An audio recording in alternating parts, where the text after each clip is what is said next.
ನಮಸ್ತೆ TV 24 news ವಾಹಿನಿಗೆ ಸ್ವಾಗತ. ಹಿಂದೂ ಮಹಾಸಭಾ ಗಣೇಶೋತ್ಸವ ಅದ್ದೂರಿ ಶೋಭಾಯಾತ್ರೆ 11ನೇ ದಿನದ ಗಣೇಶ ವಿಸರ್ಜನೆ ನಿಮಿತ್ತವಾಗಿ ಹಿಂದೂ ಮಹಾಸಭಾ ಗಣಪತಿಯ ಸಮಿತಿಯಿಂದ ಗಣೇಶೋತ್ಸವ ಶೋಭಾಯಾತ್ರೆಯು ಶನಿವಾರದಂದು ಅದ್ದೂರಿಯಾಗಿ ಜರುಗಿದೆ.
ಬೆಳಿಗ್ಗೆ 11ರಿಂದ ಪೂಜೆ, ಹೋಮ, ಮಹಾಮಂಗಳಾರತಿಗೈದು ವಿಶೇಷ ಪೂಜೆ ಸಲ್ಲಿಸಿದ ನಂತರ ಆರಂಭವಾದ ಶೋಭಾಯಾತ್ರೆಯಲ್ಲಿ ಮಾಜಿ ಶಾಸಕ ಎಂಎಸ್ ಸೋಮಲಿಂಗಪ್ಪ ಅವರು ಪಾಲ್ಗೊಂಡು ಹಿಂದೂ ಕಾರ್ಯಕರ್ತರೊಂದಿಗೆ ಕುಣಿದು ಕುಪ್ಪಳಿಸಿ ಸಂಭ್ರಮಿಸಿದರು. ಭವ್ಯ ಮೆರವಣಿಗೆಯಲ್ಲಿ ನೇಹಾ ಕಲಾರಂಗದಿಂದ ಡೊಳ್ಳು, ಚಂಡಿವಾದ್ಯ, ತಾಶವಾಲಕ, ತಮಟೆಗಳ ಸದ್ದು ಮೇಳೈಸಿದ್ವು. ಯಕ್ಷಗಾನದಂತಹ ದೃಶ್ಯದಲ್ಲಿ ಮಹಿಳೆಯರು ನರ್ತಿಸುವ ಮೂಲಕ ಮಾಸಿ ಹೋಗ್ತಾ ಇರುವ ಜನಪದ ಕಲೆಯ ಕಳೆಯನ್ನ ಇಮ್ಮಡಿಗೊಳಿಸಿದ್ರು.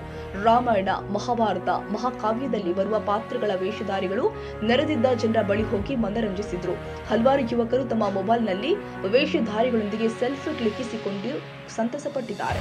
ನಾಗಸಾಧುಗಳ ವೇಷಧಾರಿಗಳ ಶಿವನ ರುದ್ರ ತಾಂಡವ ನೃತ್ಯಗೈದು ಕುಂಭ ಮೇಳದ ದೃಶ್ಯವನ್ನ ಮರುಕಲ್ಪಿಸಿದ್ರು.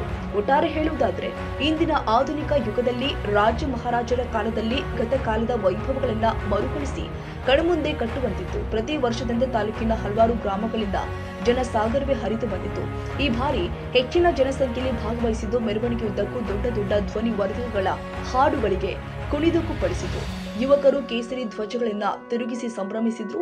ಹಿಂದೂ ಮಹಾಸಭಾ ಗಣಪತಿ ಸಮಿತಿಯಿಂದ ನಗರದ ಕೆಲವೆಡೆ ಜೆಸಿಬಿ ಯಂತ್ರದ ಮೇಲೆ ನಿಂತು ಪುಷ್ಪಾರ್ಚನೆ ಮಾಡಲಾಗಿದೆ.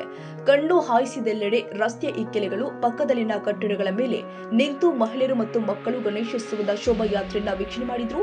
ಅಲ್ಲಿಂದಲೇ ಗಣಪತಿ ಬಪ್ಪ ಮೋರಿಯ ಎಂದು ಜೈಕಾರ ಹಾಕಿದ್ರು. ಸ್ಥಳದಲ್ಲಿ ಮೊಕ್ಕಾಂ ಹೂಡಿದ್ದ ಜಿಲ್ಲಾ ಪೊಲೀಸ್ ವರಿಷ್ಠಾಧಿಕಾರಿ ಡಾಕ್ಟರ್ ಶೋಭಾರಾಣಿ, ವೇಜೆ, ಎಎಸ್ಪಿ ಕೆಪಿ ರವಿಕುಮಾರ್ ಅವರು ಇನ್ನಿತರ ಪೊಲೀಸ್ ಅಧಿಕಾರಿಗಳು ಹಾಗೂ ಸಿಬ್ಬಂದಿಗಳಿಗೆ ಮಾರ್ಗದರ್ಶನ ಕೊಡುತ್ತಾ ಶೋಭಾಯಾತ್ರೆಗೆ ಬೇಕಾದ ಸೂಕ್ತ ಭದ್ರತೆಯನ್ನ ಒದಗಿಸಿದ್ರು.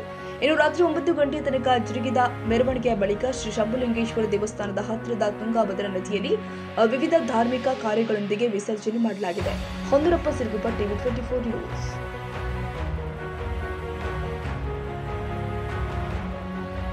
ಕನ್ನಡಿಗರ ಮೆಚ್ಚಿನ ನಿಮ್ಮ ಟಿವಿ 24 ಕನ್ನಡ ನ್ಯೂಸ್ ವಾಹಿನಿ ಇದೀಗ ಟಿವಿಯಲ್ಲಿ ಲಭ್ಯ. ಕರ್ನಾಟಕ ಮತ್ತು ದೇಶ ವಿದೇಶದ 360 ಡಿಗ್ರಿ ಸುದ್ದಿ ಹಾಗೂ ಉತ್ತರ ಕರ್ನಾಟಕ, ಬೆಳಗಾವಿ, ಬಾಗಲಕೋಟೆ, ಧಾರವಾಡ, ಹಾವೇರಿ, ಗದಗ, ಬಿಜಾಪುರ ಜಿಲ್ಲೆಯ ಕ್ಷಣ ಕ್ಷಣದ ವಿವರವನ್ನ ಪಡೆಯುವುದಕ್ಕೆ ಟಿವಿ 24 ಕನ್ನಡ ನ್ಯೂಸ್ ವಾಹಿನಿಯನ್ನ ಲೈಕ್ ಮಾಡಿ, ವಿಡಿಯೋಗಳನ್ನ ಶೇರ್ ಮಾಡಿ, ಕಮೆಂಟ್ ಮಾಡುವ ಮೂಲಕ ನಮ್ಮ ವಾಹಿನಿಗೆ ಸಹಕಾರ ನೀಡಿ ಮತ್ತು ಚಾನೆಲ್ ಅನ್ನ ಸಬ್ಸ್ಕ್ರೈಬ್ ಮಾಡಿ. Thank you.